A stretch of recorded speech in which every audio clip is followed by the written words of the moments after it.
تصور کیجیے ریگستان کے بیچ ایک ایسی قوم جس کے باغات جنت کا منظر پیش کرتے تھے۔ پانی ہاتھ سے بہتا تھا، خوشحالی، طاقت اور ترقی، ہر چیز موجود تھی۔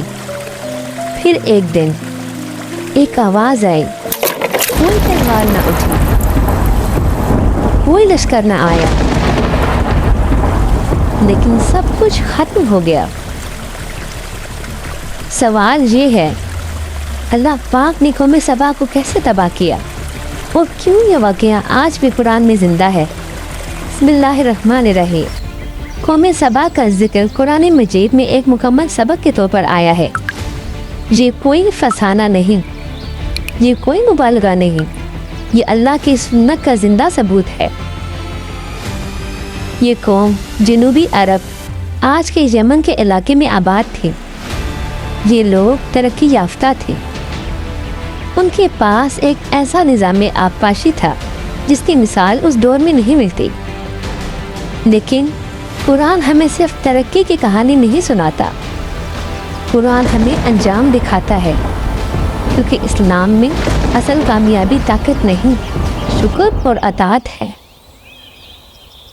یہ وہ زمانہ تھا جب عرب کے اکثر علاقے خشک اور بنجر تھے، لیکن سبا سرسبز تھا۔ قرآن کہتا ہے ان کے شہر کے دائیں اور بائیں دو عظیم بھاو تھے، پہاڑوں کے درمیان ایک عظیم بند، سد معرب۔ یہ بند بارش کے پانی کو ذخیرہ کرتا، پھر نہروں کے ذریعے ہر کھیت تک پہنچاتا۔ بھوک اور قحط قوم سبا کے لیے اجنبی تھے۔ اللہ نے انہیں رزق دیا، امن دیا، ترقی دی اور ساتھ فرمایا، کھاؤ اپنے رب کا رزق اور اس کا شکر ادا کرو۔ یہیں سے کہانی بدلتی ہے۔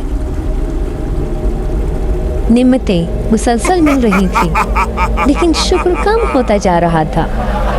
قوم سبا نے اللہ کو مانا، لیکن اللہ کے حکم کو نظر انداز کیا۔ دلوں میں غرور آیا، ہم خود کفیل ہیں، ہمیں کسی کی ضرورت نہیں۔ انہوں نے نافرمانی شروع کی، اللہ کی یاد کم ہوتی گئی، نبیوں کی نصیحتیں ان کے لیے بوجھ بن گئی۔ یہ وہ مرحلہ ہوتا ہے جب عذاب فوراً نہیں آتا، بلکہ مہلت دی جاتی ہے۔ ایک دن انہوں نے ایک عجیب دعا کی۔ قرآن بیان کرتا ہے، اے ہمارے رب، ہمارے سفروں کے درمیان فاصلے بڑھا دے۔ یہ دعا شکر کی نہیں تھی، یہ سہولت پر اعتراض تھا۔ وہ چاہتے تھے کہ سفر مشکل ہو تاکہ غریب پیچھے رہ جائیں۔ یہ صرف نافرمانی نہیں تھی، یہ تکبر تھا۔ اور جب قومیں نعمت کو حق سمجھنے لگیں تو پھر اللہ کی پکڑ آتی ہے۔ اللہ پاک نے فوراً عذاب نہیں بھیجا، بلکہ نشانیاں دکھائیں۔ سد معرب میں دراڑیں پڑنے لگیں، دانش مندوں نے خبردار کیا، لیکن قوم ہنسی۔ یہ سب معمولی ہے۔ اللہ کی سنت یہی ہے، جب انتباہ کو نظر انداز کیا جائے تو پھر فیصلہ آتا ہے۔ پھر وہ دن آیا، آسمان خاموش تھا، لیکن زمین کانپ رہی تھی۔ سد معرب ٹوٹ گیا،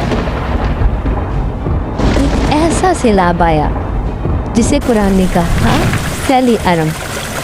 پانی نے سب کچھ بہا دیا، باغ، محلات، جنت جیسے باغ کانٹوں میں بدل گئے۔ قرآن کہتا ہے یہ صرف تباہی نہیں تھی، یہ پیغام تھا۔ سب تباہ ہو گیا۔ سبا ایک قوم سے ایک داستان بن گئی۔ قوم سبا ہمیں سکھاتی ہے یہ ترقی آزمائش ہے، نعمت امانت ہے۔ اللہ نعمت چھینتا نہیں جب تک نہ شکری حد سے نہ بڑھ جائے۔ آج کی دنیا بھی سبا جیسی ہے، ٹیکنالوجی ہے، طاقت ہے، وسائل بھی ہیں، لیکن سوال وہی ہے، کیا ہم شکر گزار ہیں؟ کیا یہ واقعہ ہمیں ڈراتا نہیں؟ ہمیں یہ واقعہ جگاتا ہے تاکہ ہم سمجھ جائیں، قومی طاقت سے نہیں اطاعت سے بچتی ہیں۔ اگر یہ پیغام دل تک پہنچا ہو تو اس قرآن پاک کو تھام لیجیے، یہ صرف تاریخ نہیں، ہدایت ہے۔